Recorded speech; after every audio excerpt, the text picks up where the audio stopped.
Hello, friends. I'm Dr. Ashish Chauhan, and in continuation with the previous classes, I'm going to start with the very important, very conceptual, and I would say a topic which is often, taken up by student as a difficult one. So, in this class, I'll be talking about the very the functional thing, the most superior of all organs, the brain, right? Before I start, let me just give you an understanding of what the basic idea and an overall overview of what we are going to study in today's class. तो मैं हमेशा ही मतलब जब भी पढ़ाता हूँ आपको, I talk about basics why basics, because basics ही आपके एग्जाम में पूछे जाने वाले हैं। ठीक है, ये जो मैं एक ब्रेन का डायग्राम दिखा रहा हूँ, हो सकता है इसके इस छोटे से पार्ट में उसको समझने के लिए आपकी पूरी जिंदगी चली जाए और फिर भी कुछ पार्ट रह जाए, है ना। तो आपको वही पढ़ना है जितना एग्जाम में पूछा जाता है। I can give you a story. I can tell you a story about one of my friends, not actually friends. During my preparation for a NEET, I used to stay in Kota. So वहाँ पे एक बंदा था जो hostel में रहता था, मैं तो मेरे ऊपर वाले फ्लोर में रहता था वो, and he had the compilation of all the books which are, which he used to say that he will be studying when he will be going into the medical college. Physiology, anatomy की books उसने रख रखी थी, और वो पिछले 6 साल से एग्जाम दे रहा था, और उसके 2 साल बाद भी जहाँ तक मुझे पता था मैं पास हो गया, मेरे 2 साल बाद भी वो पास नहीं हुआ था। तो इतनी सारी चीज़ें पढ़ने की ज़रूरत नहीं है, पढ़ना उतना ही है जितना पूछा जाता है, और बाकी एक आध क्वेश्चन के लिए there is whole ocean of things to study. उसके पीछे भागने से बेटर है जो चीज़ आती है, जो एनसीईआरटी में दी गई है, उसको आप 10 बार पढ़ लो, वो आपके लिए ज़्यादा बेनिफिशियल होगा। और यहाँ इस क्लास में मैं एनसीईआरटी में जो दी गई लाइंस हैं, जो समझने में थोड़ी प्रॉब्लम होती है, उनके कॉन्सेप्ट्स को आपको क्लियर करूँगा। ठीक है, तो स्टार्ट करते हैं अपने ब्रेन से।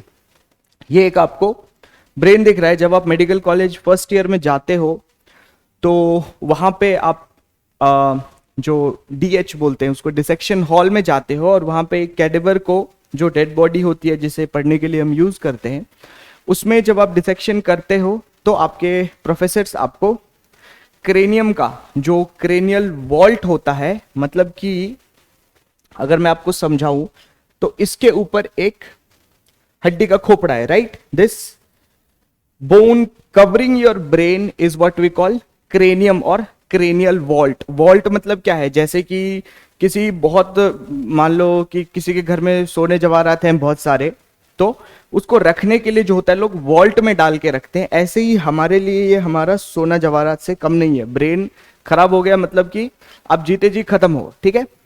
तो इसको कवर करने के लिए जो होता है, दिस इज कॉल्ड क्रेनियम और क्रेनियल वॉल्ट। तो ये बाहर की कवरिंग है, ये काफी स्ट्रांग होती है, और जब आप जाओगे तो इसको ड्रिलिंग मशीन, काटने वाली मशीन, बहुत सारी चीजों से आप खोल के हटाओगे, और जब आप हटाते हो और फिर कुछ लेयर्स नीचे जाते हो तो एक बहुत सॉफ्ट, इनफैक्ट बॉडी में जब आप सारे ऑर्गन्स को टच करोगे, ये वैसा ऑर्गन होता है जो कि सबसे सॉफ्ट होता है, सबसे स्लिपरी सा, सबसे डेलिकेट सा ऑर्गन होता है ना। तो आप उसको देखते हो, और फिर उसके बाद मतलब देखने में बड़ा अच्छा लगता है, लेकिन जब वाइवा में आपसे क्वेश्चंस पूछते हैं तो ना आपको उस वॉल्ट के बारे में आइडिया हो रहा होता है, ना ही वो सॉफ्ट से मैटर के बारे में। तो अपने लेवल पे जितनी चीजें चाहिए उस ब्रेन के बारे में जानने के लिए, हम उस चीज के बेसिक्स को क्लियर करेंगे, और उन बेसिक्स को यूज करके एग्जाम्स के क्वेश्चंस भी क्लियर होंगे। ठीक है, तो ये अपना एक ओवरऑल ब्रेन जो है, हमने, मैं जैसे ऐसे खड़ा हूं तो मैंने ये वॉल्ट को हटाया है, और बीच से जो 2 हेमिस्फेयर्स होते हैं सेरिब्रम के, हमने उसमें से एक को हटा दिया है, कुछ ऐसा काटा हुआ है, ऐसा काट के हम, और आधा पार्ट हटा दिया, हम इधर से इस चीज को देख रहे हैं। तो ये कुछ ऐसा दिखता है, मतलब कि एग्जैक्टली सेम ऐसा इधर से भी होगा, वो भी नीचे जाएगा और इन दोनों के बीच में गैप है, ठीक है। तो ये एक सेरिब्रल हेमिस्फेयर हो गया, ये दूसरा सेरिब्रल हेमिस्फेयर, हेमिस्फेयर मतलब आधा ऑफ स्फेयर, तो दोनों मिलके एक सेरिब्रल स्फेयर बन जाएगा, ठीक है। तो ये ओरिएंटेशन अपनी एक थोड़ी बहुत क्लियर हुई। कुछ पार्ट पे एक बार नजर मार लेते हैं ताकि उनके बारे में जब हम डिटेल में पढ़ेंगे, अच्छे से पढ़ेंगे, तब कुछ आइडिया रहे हमें। इस पार्ट को, ये जो आप अजीब सा देख रहे हो टिपिकल रिप्रेजेंटेशन ऑफ ब्रेन जब भी बताते हैं, तो इस पार्ट को जो है हम कहते हैं सेरिब्रम, ठीक है, सेरिब्रम कहते हैं। और कुछ यहां पे छोटे छोटे पार्ट्स दिखाए गए हैं जो इस तरफ के, मतलब कि ये जो हमने काटा है उधर का दीवार है, ये बाहर के साइड का, ठीक है, उसे हम थैलेमस कह रहे हैं। और उसके जो नीचे है उसे हम हाइपोथैलेमस कह रहे हैं, ठीक है। सेरिब्रम, थैलेमस, हाइपोथैलेमस, ये तीनों को मिला के एक एरिया बोला जा रहा है ब्रेन का, जिसे हम फोर ब्रेन कह रहे हैं। फोर ब्रेन क्या है आगे समझाऊंगा, बट अभी के लिए जैसे ये फोर हेड है, इसके पीछे वाला ब्रेन फोर ब्रेन है। फोर ब्रेन फोर हेड, ये मतलब क्या होता है, इसका मतलब कोई भी चीज जो आगे की तरफ है, ठीक है। उसके बाद देखो एक पोर्शन है जिसका नाम है मिड ब्रेन, जो कि ये आगे वाला ब्रेन है, उसके पीछे कहीं इस एरिया में अंदर की ओर जो बीच में होगा that is the mid brain, ठीक है। और हाइंड ब्रेन, हाइंड मतलब पीछे, बिल्कुल पीछे का पार्ट, कहते हैं ना ये वाला पार्ट जो है गर्दन के पार्ट का पास वाला जो है उसे हम कह रहे हैं हाइंड ब्रेन, जिसमें कि पॉन्स आता है, सेरिबेलम आता है और मेडुला आता है, ये तीन पार्ट्स आते हैं। तो एक हमने बेसिक आइडिया लिया, और एक और पार्ट है कॉर्पस कैलोसम। कॉर्पस कैलोसम, इसके बारे में भी हम पढ़ेंगे। कुछ वर्ड और है, सेरिब्रल एक्विडक्ट, इस सब के बारे में भी हम जानकारी हासिल करेंगे। चलिए आगे बढ़ते हैं। तो इस पार्ट में अपन ब्रेन के बारे में एक थोड़ी बहुत अंडरस्टैंडिंग लेंगे, ब्रेन किस तरीके का होता है। कुछ पार्ट्स जो अपनी एनसीईआरटी में दिए हैं, नाम जो दिए हैं, उन नाम को याद करेंगे, उनके फंक्शंस को याद करेंगे, ताकि उस नाम से भी डायरेक्ट क्वेश्चन आ जाता है कि which one of the following is a part of hind brain, mid brain, pons, medulla, या कुछ इस तरीके से, पॉन्स, मेडुला, सेरिबेलम, सेरिब्रम, ऐसा क्वेश्चन आपको दे दिया, तो आपको उसमें रूल आउट करना आना चाहिए। तो ये नाम हो सकता है पहली बार पढ़ने में आपको थोड़े फेमिलियर ना लगे, बट जब आप इसको बार बार बोलोगे, रिवाइज करोगे, सेरिब्रम, सेरिबेलम, मेडुला ऑब्लोंगेटा, या और भी बहुत सारे वर्ड्स आएंगे, तो ओवर द टाइम ये आपको फेमिलियरिटी डेवलप हो जाएगी। ऐसे ही अपन सीखते हैं। तो अब जो है स्टार्ट करते हैं अपने वेट,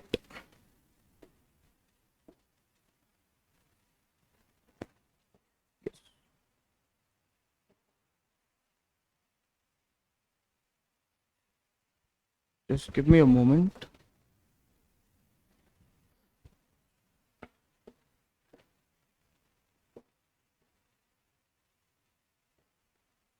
यस, तो अब स्टार्ट करते हैं ब्रेन से। तो मैंने बताया ब्रेन के बारे में अपन आज पढ़ने वाले हैं, ठीक है। अब ब्रेन जो होता है उसकी ओरिजिन एक्टोडर्मल होती है। अब एक्टोडर्मल क्या होता है, तो इसके बारे में थोड़ा सा आइडिया आपको याद रखना है कि ब्रेन या न्यूरल टिश्यू जो भी होता है वो एक्टोडर्मल ओरिजिन का होता है। हमारे मसल्स ज्यादातर जो होते हैं मेसोडर्मल ओरिजिन के होते हैं। हमारा जो गट ट्यूब है, जीआईटी जो होता है, वो एंडोडर्मल ओरिजिन का होता है। हमारे हार्ट का जो पंपिंग सिस्टम है, ब्लड वेसल्स, हार्ट, ये सारे मेसोडर्मल होते हैं। तो ये क्या होते हैं, तो जब एम्ब्रियो की डेवलपमेंट हो रही होती है तो ये तीनों लेयर्स ऑफ जो है एक्टोडर्म, मेसोडर्म, एंडोडर्म बनते हैं। और ये जो कि आप कह सकते हो कि ये हमारे बॉडी के सारे पार्ट्स को बनाने में इन्वॉल्व होते हैं। तो एट दिस लेवल ये चीज आपको याद रखनी है। जब आप एम्ब्रियोलॉजी पूरी पढ़ोगे फर्स्ट ईयर में जाके, बहुत बोरिंग लगता है बट बहुत इंपॉर्टेंट है, सिग्निफिकेंट है। तो इसी हिसाब से अपना इसका ओरिजिन जो है एक्टोडर्मल है। तो मैंने बताया कि ये अपना जो है ये वाला ब्रेन है, और इसके ऊपर जो कवरिंग है, ठीक है, ये तो अपना क्रेनियल वॉल्ट हो गया, हड्डी का खोपड़ा हो गया। उसके नीचे भी जब जाओगे तो उसकी कवरिंग होती है, और इस कवरिंग के नाम पूछे जाते हैं, सीक्वेंस में पूछे जाते हैं, ठीक है। तो अब हमें कैसे याद रखना है, तो DAP ये सीक्वेंस है, और याद रखना ऊपर से नीचे, ठीक है, ऊपर से नीचे DAP, ठीक है। इसको इस तरीके से हम याद रखेंगे, या फिर आप याद रख सकते हो कोई नीचे से ऊपर पैड, PAD, ठीक है, इस तरीके से याद रखना है उसको, DAP। अब मुझे याद रखने के लिए मैं DAP यूज करता हूं, क्योंकि जब आप ऊपर से झांकते हुए जा रहे हो, सारे पार्ट्स को हटाते हुए जा रहे हो, तो सबसे पहले जो दिखता है D फॉर ड्यूरामीटर दिखता है, ठीक है, ड्यूरामीटर दिखता है। उससे नीचे आप जाते हो तो एक झिल्ली सी दिखती है चीज, मतलब कि बहुत झिल्ली टाइप का होता है वो, और वैस्कुलर भी होता है, सबसे ज्यादा वैस्कुलर इनफैक्ट पायामीटर होता है, फिर एरेक्नॉइड होता है दूसरे लेवल पे, और तीसरे पे पायामीटर होता है। अब देखो इंपॉर्टेंट चीज जो याद करने वाली है कि एरेक्नॉइड और पायामीटर के बीच में जो होता है CSF होता है, और पायामीटर से नीचे जाने पे क्या होता है, तो अपना ब्रेन होता है वो, चाहे अगर आप आगे देख रहे होंगे तो सेरिब्रम होगा, हो सकता है पीछे से देख रहे हो तो सेरिबेलम हो सकता है, ठीक है। तो ये चीज अपने को याद रखना है। अब जब मैंने CSF की बात की तो CSF से रिलेटेड कुछ चीजों को अपने को दिमाग में रखना है। क्या चीज, CSF कहां कहां मिलता है। CSF क्या होता है, first of all cerebrospinal fluid, है ना, जो ब्रेन के अलग अलग एरियाज में, ब्रेन जैसे ये मैंने बताया सेरिब्रम है ना, इसके भी अंदर छोटे छोटे होल्स हैं, है ना, होल्स हैं, और उसमें फ्लूइड बहता है। तो वो जो फ्लूइड जो ब्रेन के अंदर ब्लड का अल्ट्रा फिल्ट्रेट होता है, ब्लड का एक फिल्ट्रेट होता है, मतलब कि खून से छन के वो एक फ्लूइड जो ब्रेन के अंदर अंदर जो वेंट्रिकल्स बोलते हैं, जो रास्ते होते हैं उनमें बहता है, उसे हम सेरिब्रोस्पाइनल फ्लूइड कहते हैं। Cerebro stands for brain, spinal cord में भी बहता है, तो वो ब्रेन और स्पाइनल कॉर्ड दोनों में प्रेजेंट होता है, खून से छन के आता है और फिर वो खून में ही एब्जॉर्ब हो जाता है। इसी को कहते हैं हम सेरिब्रोस्पाइनल फ्लूइड। हमने बता दिया कि ये सब एरेक्नॉइड स्पेस जो है वहां पे प्रेजेंट होता है, एक चीज। दूसरी चीज जो मैंने बताई कि वेंट्रिकल्स में प्रेजेंट होता है। वेंट्रिकल्स क्या होते हैं अभी मैं आपको आगे समझाऊंगा। और central canal of spinal cord, इन तीनों जगह में ये सेरिब्रोस्पाइनल फ्लूइड प्रेजेंट होता है। अब ये फ्लूइड के प्रेजेंट होने का काम क्या है, तो जैसा कि मैंने बताया, जब आप मेडिकल कॉलेज फर्स्ट ईयर में जाओगे, डिसेक्शन करोगे, हेड को जो है आप क्रेनियल वॉल्ट को खोलोगे, तो उसके अंदर से जो ब्रेन का मैटर निकलता है वो बहुत डेलिकेट होता है ना।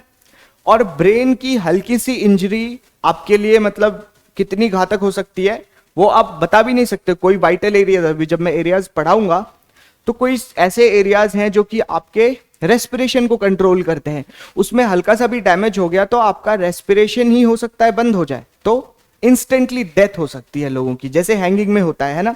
तो रेस्पिरेटरी वाले एरियाज वहां पे डैमेज होते हैं, जिसके कारण सडन ब्रीदिंग जो होती है सीज हो जाती है और इंसान की डेथ हो जाती है। तो ब्रेन एक बहुत ही डेलिकेट अपना ऑर्गन है, तो उसको सेफ गार्ड करने के लिए ये सेरिब्रोस्पाइनल फ्लूइड होता है। इमेजिन कीजिए कि एक आपने बॉल को पानी के अंदर रखा हुआ है, मतलब कि एक बकेट है उसमें पानी और उसके अंदर अपने बॉल डाल के पैक कर लिया है। अब उसको कितना भी पटको वो सारा शॉक जो है वो पानी एब्जॉर्ब कर लेगा। Exactly same thing is done by the CSF। CSF is a very good shock absorber. जब कभी सर में चोट लगता है या ट्रॉमा हो जाता है तो उस टाइम पे CSF जो होता है वो शॉक एब्जॉर्बर का काम करता है।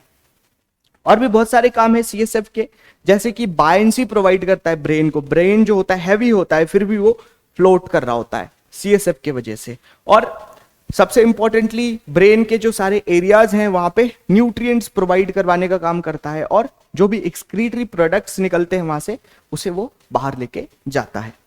ठीक है, तो हमने थोड़ा सा आइडिया ले लिया ये अपने CSF के बारे में। अब देखो क्या होता है, ब्रेन जो होता है वो एक आप कह सकते हो कि इम्यून प्रिविलेज्ड एरिया होता है। इम्यून प्रिविलेज्ड एरिया मतलब कि ऐसा एरिया जहां पे कि हमारा इम्यून सिस्टम अटैक नहीं कर सकता है। अब एक बैरियर होता है that is called blood brain barrier, मतलब कि ब्लड को जो है अपने सारे सेल्स के साथ ब्लड ब्रेन में नहीं जा सकता है, कुछ फिल्टर होगा, CSF बनेगा फिर जाएगा, उसमें जो है हमारे इम्यून सेल्स हो सकते हैं कम हो, है ना। तो जो बैरियर है जो ब्लड को ब्रेन में जाने से रोकता है, इट इज कॉल्ड BBB और blood brain barrier, and it is form by astrocytes, and this question has been asked quite a few times in the previous year papers, right? So ये हो गया. अब एक और चीज मैंने पहले भी बताया था कि ब्रेन में जितने भी नर्व सेल्स होते हैं वो ह्यूजली माइलिनेटेड होते हैं, और माइलिनेशन करने वाले सेल्स जो होते हैं उसको हम ओलिगोडेंड्रोसाइट्स बोलते हैं. ठीक है, ओलिगोडेंड्रोसाइट्स बोलते हैं. तो ये चीज कुछ बेसिक हो गई कि ब्रेन कैसा दिखता है और कब कब चीजें, मतलब क्या क्या चीजें होती हैं, वो कैसे बनती है, उनका काम क्या होता है. अब स्टार्ट करते हैं डेवलपमेंट ऑफ ब्रेन, ताकि हम ब्रेन को और अच्छे से समझ सके. तो लेट अस से 1 महीने का बच्चा पेट के अंदर है, यूट्रस के अंदर है, उसके बॉडी में ब्रेन का डेवलपमेंट शुरू होता है. ठीक है, एक्टोडर्मल ओरिजिन का ये टिश्यू होता है और उससे ब्रेन का डेवलपमेंट शुरू होता है. तो शुरू में जो है बच्चा, वो मतलब पूरा आइडिया लेने की जरूरत नहीं है, उसमें कुछ पार्ट बनते हैं जिसको कि प्रोजेंसिफेलॉन बोलते हैं, मेसेंसिफेलॉन बोलते हैं एंड रोम्बेनसिफेलॉन बोलते हैं. तो प्रोजेंसिफेलॉन जो होता है वो फोर ब्रेन बनाता है, मेसेंसिफेलॉन जो होता है मिड ब्रेन बनाता है, और रोम्बेनसिफेलॉन जो होता है वो अपना हाइंड ब्रेन बनाता है. Fore brain, mid brain, hind brain, fore brain, mid brain, hind brain. ठीक है, आगे बढ़ते हैं. ये जो चीज मैं बोल रहा था, लेट अस से इस आदमी की आंख यहां पे है, ये कुछ ऐसे नाक है, कुछ इस तरीके का अपना ये आदमी है. तो जो सबसे आगे है ये फोरहेड के सामने फोर ब्रेन, उसके बाद मिड ब्रेन और फिर हाइंड ब्रेन.